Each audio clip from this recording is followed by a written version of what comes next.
स्वागत है आपका एलीट इंस्टीट्यूट के ऑफिशियल यूट्यूब चैनल पर। दोस्तों, जैसा कि हम सबने पिछले वीडियो में डिस्कस किया था कि आज हम संधारित्रों की स्थितिज ऊर्जा के विषय में देखने वाले हैं। संधारित्रों के संयोजन के विषय में हमने पिछली बार देख लिया था, पिछले वीडियो में अपने संधारित्रों के संयोजन के विषय में देख लिया। अभी संधारित्रों की स्थितिज ऊर्जा के विषय में देखना है। देखिए, स्थितिज ऊर्जा के विषय में मैंने क्या बताया था आपको, शुरुआत में ही बताया रहा हूँ कि स्थितिज ऊर्जा होती क्या है। कोई भी एक बिंदु आवेश है, इस बिंदु आवेश के वैद्युत क्षेत्र के भीतर किसी दूसरे बिंदु आवेश को लेकर आने में जो कार्य किया जाता है, वही कार्य इस बिंदु आवेश में स्थितिज ऊर्जा के रूप में संचित हो जाता है। ये चीज तो आपको मैंने पहले बता चुका हूँ। ओके, तो उसी तरह से संधारित्रों की स्थितिज ऊर्जा के विषय में बिल्कुल सेम वही चीज है। क्या देखने वाले हैं, संधारित्र के प्लेटों के मध्य अपेक्षित विभवांतर प्राप्त करने के लिए आवेशित संधारित्र को एक प्लेट से दूसरे प्लेट तक स्थानांतरित करने के लिए किया गया कार्य संधारित्र में संधारित्रों के मध्य संचित ऊर्जा के बराबर होता है। दैट मीन्स दो प्लेटें हैं संधारित्र की, ये मान लीजिए कि पॉजिटिव चार्ज है इस तरह से, और ये इधर से पॉजिटिव चार्ज है, इधर से नेगेटिव चार्ज है। तो इस प्लेट को यहाँ तक लाने में हमारे द्वारा जो कार्य किया जाएगा, वही कार्य इसमें स्थितिज ऊर्जा के रूप में संचित हो जाएगा। तो वहां पर आवेश था, तो आवेश को लाने में किया गया कार्य, यहाँ पर संधारित्र है तो संधारित्र को लाने में किया गया कार्य। ये कार्य किसके बराबर होता है? ये कार्य देखिए, अभी हमने बताया ना कि कार्य जो होता है स्थितिज ऊर्जा के बराबर होता है, तो वही बिल्कुल यहाँ पर आपको दिखाया जा रहा है कि कार्य dW बराबर क्या हो जाएगा, स्थितिज ऊर्जा du, और स्थितिज ऊर्जा V बराबर होता है, du बराबर होता है V इंटू क्यू, तो du बराबर हो जाएगा V इंटू dq। इसी का अर्थ है, यहाँ पर तो एक संधारित्र यहाँ पर था, एक संधारित्र यहाँ पर था, इस संधारित्र को यहाँ से यहाँ तक लाने में, लेकिन अब ये संधारित्र छोटे छोटे बिंदुओं से होकर के आया हुआ है। देखिए, किसी भी चीज को जब हम एक बिंदु से दूसरे बिंदु तक लेकर के जाते हैं, तो वो छोटे छोटे बिंदुओं से होते हुए गुजरता है। इन सभी बिंदुओं की स्थितिज ऊर्जा को हमें आपस में जोड़ना है, और सभी बिंदुओं की स्थितिज ऊर्जा को आपस में जोड़ने के लिए हम क्या करते हैं, उसका समाकलन करते हैं, इंटीग्रेशन करते हैं। तो du बराबर क्या हो जाएगा, v इंटू डी क्यू, और उसका समाकलन कर दिया बिंदु 0 से लेकर के q तक। कहाँ से कहाँ तक समाकलन हुआ है, 0 से q तक। v बराबर होता है q अपॉन c, q बराबर c इंटू वी होता है ना, q बराबर c इंटू वी। तो v बराबर क्या हो जाएगा, c इधर मल्टीप्लाई में है, इधर आएगा डिवाइड हो जाएगा, और v बराबर हो जाएगा q अपॉन c। अब c का तो समाकलन यहाँ पे होना नहीं, होना है क्या, c का समाकलन यहाँ पर नहीं होना है, तो c को हमने बाहर निकाल दिया, सॉरी, तो यहाँ से c को हमने बाहर निकाल दिया और q का समाकलन कर दिया। q का समाकलन करेंगे तो क्या होगा, देखिए, समाकलन x की पावर n इज इक्वल क्या हो जाता है, nx की पावर n प्लस 1। तो q की पावर क्या थी, q की पावर थी यहाँ पर 1, तो ये क्या हो जाएगा, 1 q की पावर 1 प्लस 1, और 1 की कोई वैल्यू तो होती नहीं है मल्टीप्लिकेशन में, तो 1 यहाँ पे रखेंगे नहीं, और 1 प्लस 1 2 हो जाएगा, तो q की पावर 2 हो जाएगा। और कहाँ से कहाँ तक होना है, 0 से लेकर के q तक होना है। तो अब 0 से लेकर के q तक यहाँ पर हमने वैल्यू रख दिया, तो u बराबर क्या आ जाएगा, 1/2c तो पहले से ही था, और q स्क्वायर हमको मिल गया समाकलन में। ठीक, तो फिर यहाँ पर स्थितिज ऊर्जा क्या हो जाएगा बच्चा, u बराबर q स्क्वायर अपॉन 2c। ठीक, q बराबर होता है c इंटू वी, इसके विषय में आप पढ़ चुके हो, q बराबर होता है c इंटू वी। तो u बराबर क्या हो जाएगा, 1/2 cv स्क्वायर, वही ऊपर वैल्यू हमने रख दिया, और u बराबर क्या हो जाएगा, 1/2 qv। ये दोनों वैल्यूज हमको ऊपर के इक्वेशन में रखने से मिली है, ठीक है ना। इसके नीचे हमने यहाँ पर कुछ क्वेश्चन आपके लिए दिया हुआ है, पढ़ लीजिएगा इसको। आपको पता है कि इसका पीडीएफ में आपको व्हाट्सएप ग्रुप में शेयर कर चुका हूँ। इसके अलावा अगर किसी को पीडीएफ की ज़रूरत हो तो आप मेरे पास मेरे व्हाट्सएप नंबर पे कॉल कर सकते हैं। व्हाट्सएप नंबर कहाँ पर है, हर एक पेज के लास्ट में आपको व्हाट्सएप नंबर दिख जाता है। तो यहाँ पर आप मेरे पास मैसेज कर सकते हैं, कॉल मत कीजिएगा प्लीज़, सभी कॉल का रिप्लाई नहीं दे पाऊंगा, पर आप मैसेज कर दीजिएगा तो इसका PDF मैं आपके पास सेंड कर दूंगा। ओके, चलिए, तो ये क्वेश्चंस हैं, क्वेश्चंस आप देख लीजिएगा। नेक्स्ट हम देखते हैं वन डे ग्राफ जनित्र। वन डे ग्राफ जनित्र क्या होता है, देखिएगा। वन डे ग्राफ जनित्र एक ऐसी मशीन है जिसकी सहायता से लगभग 10 की घात 6 वोल्ट से भी अधिक विभवांतर उत्पन्न किया जा सकता है। मतलब एक ऐसी मशीन जिससे बहुत ही उच्च विभवांतर उत्पन्न किया जाता है, लगभग 10 की घात 6 वोल्ट से भी ज़्यादा का विभवांतर अगर उत्पन्न करना हो तो हम इस मशीन का यूज़ करते हैं, that is one day graph machine. ठीक, वन डे ग्राफ मशीन में अगर आप देखो तो होता क्या है कि यहाँ पर दो सर्कल, दो वृत्ताकार आपको क्षेत्र मिलेंगे जिसमें अंदर के वृत्त पर स्मॉल क्यू आवेश और बाहर के क्षेत्र पर कैपिटल क्यू आवेश मिलता है। ठीक, तो बाहर वाले गोले जिसकी बाहर वाले गोले की त्रिज्या कितनी है, कैपिटल आर, और अंदर वाले गोले की त्रिज्या कितनी है, स्मॉल आर। तो बाहर वाले गोले की त्रिज्या और बाहर वाले गोले पर विभवांतर V बराबर क्या हो जाएगा, 1/4 pi epsilon, sorry, just a second please, sorry वो चला गया। हाँ, तो V बराबर 1/4 पाई एप्सिलॉन नॉट। बाहर वाले गोले पर आवेश कितना है, कैपिटल Q, और बाहर वाले गोले की त्रिज्या कितनी है, कैपिटल R। तो V बराबर क्या हो जाएगा, 1/4 pi epsilon not capital Q upon capital R। ठीक, उसी तरह से अंदर वाले गोले का भी विभवांतर निकाल लेते हैं। अंदर वाले गोले के पर आवेश कितना था, स्मॉल q, और अंदर वाले गोले की त्रिज्या कितनी थी, स्मॉल r। तो v बराबर क्या हो जाएगा, 1/4 pi epsilon not small q upon small r। अब हमें संपूर्ण आवेश चाहिए, तो हमें दोनों को जोड़ देना है। तो दोनों को आपस में हमने जोड़ दिया तो v बराबर हो जाएगा 1/4 पाई एप्सिलॉन नॉट, तो हमने कॉमन ले लिया। देखिए 1/4 पाई एप्सिलॉन नॉट दोनों में था, तो 1/4 पाई एप्सिलॉन नॉट हमने कॉमन ले लिया और हमको मिला क्या, capital Q upon R plus small q upon R।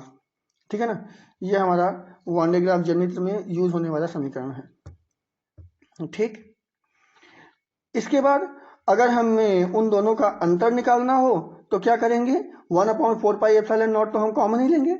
यहाँ पर 1/4 पाई एप्सिलॉन नॉट हमने कॉमन ले लिया। Capital Q upon R plus small q upon R, दोनों का ये है आपका V1 प्लस V2, ये वाली वैल्यू, और फिर उसके बाद माइनस V1 प्लस V2। तो कैपिटल Q अपॉन R से capital Q upon R cut जाएगा, स्मॉल q बचेगा, स्मॉल q हमने कॉमन ले लिया, तो बचा क्या, यहाँ से स्मॉल r बचा है 1 small r minus 1 capital R। ठीक, अच्छा एक गलती यहाँ पर हुई है, आप जरा इसको ब्रैकेट में रखिएगा, इसको एक ब्रैकेट में रखिएगा, क्योंकि ये बाद में ये माइनस इस प्लस से मल्टीप्लाई हो गया माइनस होगा, और ये माइनस और माइनस तो कैंसिल आउट हो जाएगा, ये माइनस भी इस प्लस से मल्टीप्लाई होकर के माइनस हो जाएगा। ठीक है ना, ओके। फिर यहाँ पर वन डे ग्राफ जनित्र का कुछ कंस्ट्रक्शन दिया गया है, कंस्ट्रक्शन आप पढ़ लीजिएगा, कुछ खास है नहीं, कुछ खास समझाने लायक इसमें है नहीं, तो कंस्ट्रक्शन आप देख लीजिएगा। आइए जरा सा यहाँ पर देख लेते हैं हम इसकी यहाँ पर हम कुछ नोट दिए हुए हैं, इसे देख लेते हैं। देखिए दो गोलीय चालक, यहाँ पर दो गोलीय चालक हैं और इन दो गोलीय चालकों के मध्य हमको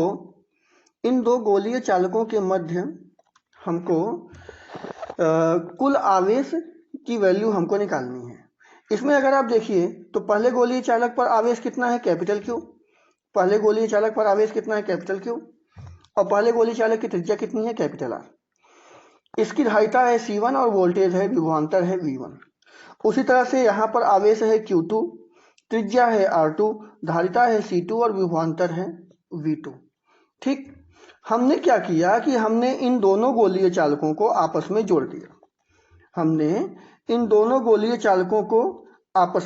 जोड़ दिया है एक तार के माध्यम से। यहाँ पर देखिए आपको एक तार दिख रहा होगा, इस तार के माध्यम से हमने दोनों गोलीय चालकों को आपस में जोड़ दिया है। जोड़ने पर क्या होगा कि पहले गोलीय चालक जोड़ने से पहले, तार को जोड़ने से पहले दोनों गोलीय चालकों का कुल आवेश तार को जोड़ने के बाद दोनों गोलीय चालकों के कुल आवेश के बराबर होगा। यानी Q1 plus Q2 is equal to Q1 dash plus Q2 dash.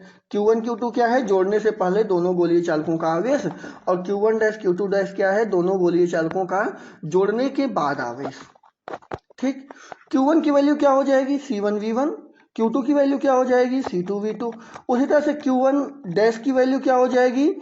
C1V, और Q2 डैश की वैल्यू क्या हो जाएगी? C2V। अच्छा, यहाँ पर V क्यों नहीं बदल रहा है? क्योंकि बंधु जब हम दोनों गोलीय चालकों को आपस में जोड़ देंगे तो दोनों का ही विभवांतर बराबर हो जाएगा। जोड़ने के बाद दोनों का विभवांतर आपस में बराबर हो जाएगा। तो C1V C2V। अब यहाँ से हमको V की वैल्यू निकालनी है, V की वैल्यू निकालनी है तो हम इसको, ये मल्टीप्लाई में है, दूसरे साइड भेज देते हैं जो कि डिवाइड में हो जाएगा।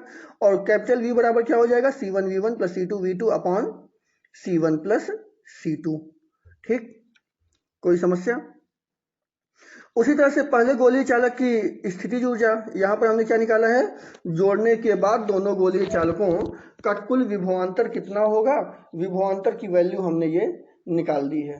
ठीक, यहाँ पर हम दोनों गोलीय चालकों की स्थितिज ऊर्जा के विषय में देख लेते हैं। U1 बराबर स्थितिज ऊर्जा 1/2 C1V1 स्क्वायर, स्थितिज ऊर्जा का फॉर्मूला हम ऊपर देख चुके हैं। U2, और उसी तरह से दूसरे गोलीय चालक की 1/2 C2V2 स्क्वायर, दोनों को हमने आपस में जोड़ दिया। तो ये क्या मिल गया आपको? जोड़ने से पहले दोनों की कुल ऊर्जा मिल गई, और जोड़ने के बाद दोनों की कुल ऊर्जा क्या हो जाएगी? U2 बराबर 1/2 C1 plus C2 V square. V square दोनों में रहेगा, हमने कॉमन ले लिया है, तो U2 बराबर हो जाएगा 1/2 C1 plus C2 into V square. हमें दोनों, भाई ये पहले ऊर्जा थी, ये बाद में ऊर्जा थी। अब जोड़ने के बाद ऊर्जा में कितना अंतर आया, वो अंतर हमको निकालना है डेल्टा यू के माध्यम से। तो हम क्या करेंगे? सिंपल है, दोनों को आपस में घटा देंगे। इन दोनों को आपस में घटा देंगे तो अंतर हमको मिल जाएगा। चलिए आइए घटा कर देख लेते हैं। देखिए 1/2 तो दोनों में है, तो 1/2 हमने यहाँ पर कॉमन ले लिया। 1/2 यहाँ पर हमने कॉमन ले लिया है, मिला क्या? C1V1 square plus C2V2 square minus C1V1 plus C2V2 का whole square upon C1 plus C2। अब इसे सॉल्व करते हैं। सॉल्व कैसे करेंगे? सबसे पहले तो वही चीज एलसीएम लेंगे। एलसीएम लेने के बाद C1 C2 को बाहर निकाल देंगे, और फिर उसके बाद ये C1 C2 इससे जाके मल्टीप्लाई हो जाएगा, तो C1V1 square plus C2V2 square multiply C1 C2, C1 plus C2, ये मल्टीप्लाई हो जाएगा, और फिर ये होल स्क्वायर ओपन हो जाएगा और माइनस का अंदर गुणा हो जाएगा, तो C1V1 square plus C2V2 square minus 2 C1V1 C2V2। ठीक है ना? और माइनस का हमने अंदर गुणा भी कर दिया है, तो इसीलिए सब कुछ माइनस में हो गया है। अब देखिए ये आपस में कट जाएंगे। C1V1 स्क्वायर, ये यहाँ पे प्लस C1V1 स्क्वायर है, यहाँ पर माइनस C1V1 स्क्वायर है, कट गया। यहाँ पर प्लस C2V2 स्क्वायर है, यहाँ माइनस C2V2 स्क्वायर है, कट गया। और लास्ट में हमारे पास बचा क्या है? ये बचा है, ये तो हमारे पास पहले से मौजूद था, ये तो हमारे पास पहले से मौजूद था। यहाँ पर सब कुछ कटने पिटने के बाद क्या बचा है? V1 square plus V2 square minus 2 V1 V2, और दोनों गोलीय चालकों की स्थितिज ऊर्जा के बीच में अंतर क्या आ जाएगा? C1 C2 upon 2 C1 plus C2 bracket में V1 माइनस V2 का होल स्क्वायर। ठीक, ये था आपका वान डे ग्राफ जनित्र में दोनों गोलीय चालकों के बीच स्थितिज ऊर्जा का अंतर। और इस तरह से वान डे ग्राफ जनित्र कंप्लीट हुआ। देखिए ये हमारा सेकंड चैप्टर का आपका लास्ट वीडियो था। इसके बाद अब सेकंड चैप्टर में कुछ भी नहीं बचा है। नेक्स्ट टाइम पे हम अपने नेक्स्ट वीडियो में थर्ड चैप्टर स्टार्ट करेंगे। सेकंड चैप्टर तब तक आप ढंग से तैयार कर लीजिएगा, अच्छे से पढ़ लीजिएगा। सेकंड चैप्टर का नोट्स आपको व्हाट्सएप ग्रुप में मैंने सेंड कर दिया है। जो भी व्हाट्सएप ग्रुप में नहीं जुड़े हैं वो इस व्हाट्सएप नंबर पर अपना नाम मैसेज कर दीजिएगा, इस व्हाट्सएप नंबर पर, तो मैं आपको व्हाट्सएप ग्रुप से ऐड कर लूँगा, और वहाँ पर आप अगर बोलेंगे तो मैं दोबारा ये नोट्स की PDF आपके पास सेंड कर दूंगा। नोट्स आप तैयार कर लीजिएगा। और अगर आपने ये इस नोट्स के सारे वीडियोस नहीं देखे हैं तो पिछले वीडियोस में जा करके इसके सारे वीडियोस लिस्ट में जा करके इसके सारे वीडियोस देख लीजिएगा। इस नोट्स को पूरी तरह से डिस्कस किया गया है। ओके, चलिए फिर नेक्स्ट टर्म पर मिलते हैं थर्ड चैप्टर के साथ। तब तक के लिए गुड बाय। घर पर रहिएगा, सुरक्षित रहिएगा और खुश रहिएगा। बाय।